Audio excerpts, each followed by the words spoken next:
Playoff में ऐसे पहुंचेगी सीएसके और केकेआर, अभी भी बड़ी उम्मीद है बरकरार। ये दो बड़ी टीमें करेंगी सीएसके और केकेआर के लिए रास्ता साफ। यार चेन्नई सुपर किंग्स और केकेआर के प्रशंसक इस साल मायूस नजर आ रहे हैं। चेन्नई सुपर किंग्स जो मुकाबले दर मुकाबले अपने हारती गई है, वहीं कोलकाता नाइट राइडर्स कुछ मुकाबले जीते हैं, हारे हैं, लेकिन बात सीएसके के पास ही आकर अटकी हुई है। दोनों की ही उम्मीदें लगभग धूमिल सी हो चुकी हैं और उनके प्रशंसक मानकर चल रहे हैं भाई साहब अब बात नहीं बनेगी, प्लेऑफ से वो बाहर हो चुके हैं। लेकिन आपको अपने इस रिपोर्ट में पूरे विस्तार से बताएंगे, पूरे तफसील से बताएंगे, समझाएंगे कि यार अभी उम्मीद नहीं खत्म हुई है। कई ऐसे संस्करण गुजरे हैं जब आखिरी पायदानों से टीमें उठकर प्लेऑफ में पहुंचती हैं और टॉप की टीमें नीचे पहुंचती हैं। क्या कुछ उम्मीद है, कितने पॉइंटों तक क्वालिफिकेशन होगा तब सीएसके और केकेआर के पहुंचने के चांसेज हैं भी नहीं है, सब कुछ पूरे विस्तार से पूरे तफसील से अपने इस रिपोर्ट में आपको हम समझाने वाले हैं। आते हैं देख लेते हैं पहले पॉइंट्स टेबल का सूरत हाल क्या कुछ है, कौन कहां पर खड़ा है,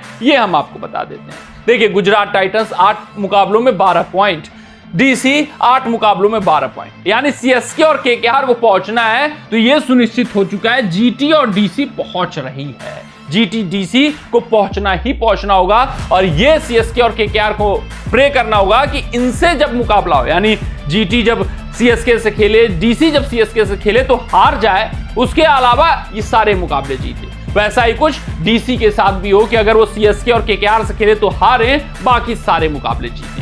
फिर उसके बाद तब लड़ाई रोचक होगी। ये 18 पॉइंट तक पहुंचे चाहे 20 पॉइंटों तक, उनको फर्क नहीं पड़ता है, लेकिन यहां पर मामला इनको फंसाना होगा। ये जो तीसरी टीम है, चौथी टीम है, वो 16 पॉइंटों तक रुक जाए और चौथी टीम 14 पॉइंटों तक रुके, यानी क्वालिफिकेशन अगर 14 पॉइंट तक होता है, आप पिछले संस्करण को उठाकर देखोगे वहां क्वालिफिकेशन 14 पॉइंटों तक था, उससे पीछे जाओगे वहां क्वालिफिकेशन 14 पॉइंटों तक था, 90% यही होता है और इस बार भी यही संभावना है कि क्वालिफिकेशन गुरु 14 पॉइंटों पर ही होगा।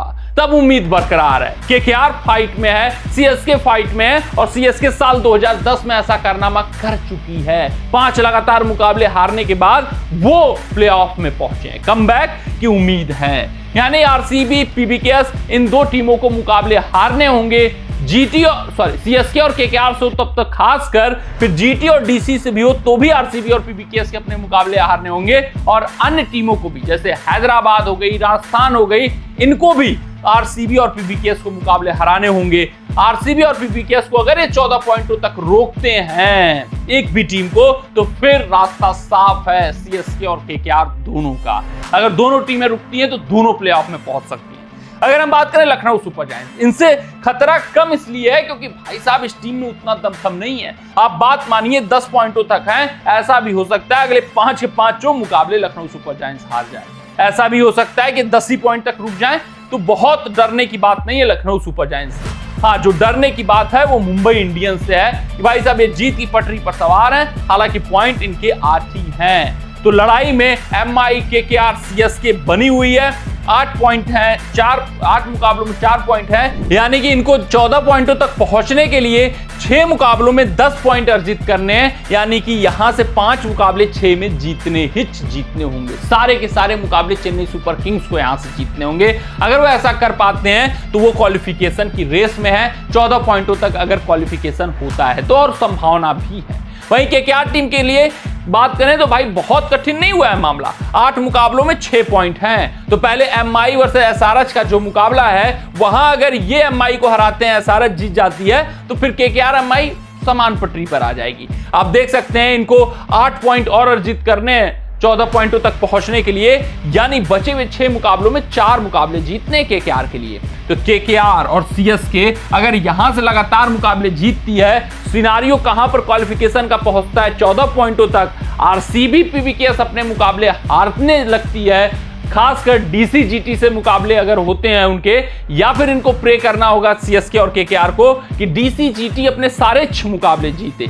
आरसीबी, पीबीकेएस कम मुकाबले जीते, बहुत जीते तो मैक्सिमम 1 यहां से या 2 मैक्सिमम।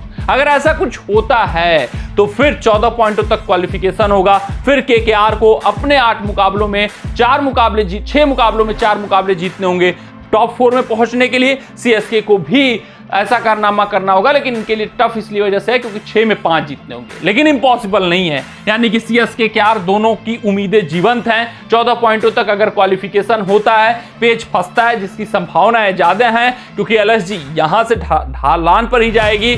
आरसीबी पीबीकेएस, आरसीबी का चिन्ना स्वामी पर मुकाबले हैं, तो वहां पर अगर ये डगमगाए तो फिर कठिन है काम। और पीबीकेएस भाई दो धारी तलवार है, चाहे जो भी हो सकता है इनके साथ। तो ये जो वीक होने वाला है, ये पॉइंट्स टेबल को शिफ्ट करेगा, ये नीचे वाले पायदान वाली टीमों को ऊपर भेजेगा, खासकर केकेआर सीएसके जिसके अंदर मादा है, जो चैंपियन टीमें हैं ये ऊपर उठ सकती हैं। अगर हम बात करें मुकाबलों की सीएसके के, तो भाई साहब इनको हैदराबाद से खेलना है, पंजाब से खेलना है तो पंजाब को वहां हराना होगा, आरसीबी से खेलना है तो आरसीबी को हराना होगा, आरआर को हराना होगा, जीटी को हराना होगा, और केकेआर से अगर हार भी जाते हैं तो केकेआर और सीएसके दोनों साथ पहुंचने का प्रयास करेगी। अगर केकेआर के मुकाबले की बात करें तो इनके भी पंजाब से हैं, तो ऐसे ही पंजाब 2 मुकाबले हार जाएगी। डीसी के से है, आरआर से है, सीएसके से है, एसआरएच से है और आरसीबी से। तो आरसीबी को एटलीस्ट इनको प्रे करना होगा भाई कि आरसीबी और किसको, पीबीकेएस को ये दोनों टीमें हराएं। फिर उसके बाद ये प्रे करें कि डीसी और जीटी भी पीबीकेएस आरसीबी को हराए। अगर ऐसा कुछ होता है, ये 4 मुकाबले टीमें हारती हैं अपनी, तो फिर बहुत आसान हो जाएगा चीजें, मतलब बहुत फंसेंगी। अभी यहाँ पर ये जो पॉइंट्स टेबल आपको दिख रहा है कि पीबीकेएस आरसीबी पहुंचती भी दिख रही है, वो कठिन हो सकता है। लखनऊ सुपर जायंट्स अभी ढलान पर जाएगी, मुंबई इंडियंस के आसार हैं, केकेआर सीएसके लड़ाई में बनी हुई है। कमेंट सेक्शन में कमेंट करके बताइएगा कि पॉइंट्स टेबल आपको कैसा लगा। मिलते हैं आपसे अगले रिपोर्ट में, तब तक अपना ध्यान दें, सुरक्षित रहें, स्वस्थ रहें, मस्त रहें। जय हिंद, जय भारत।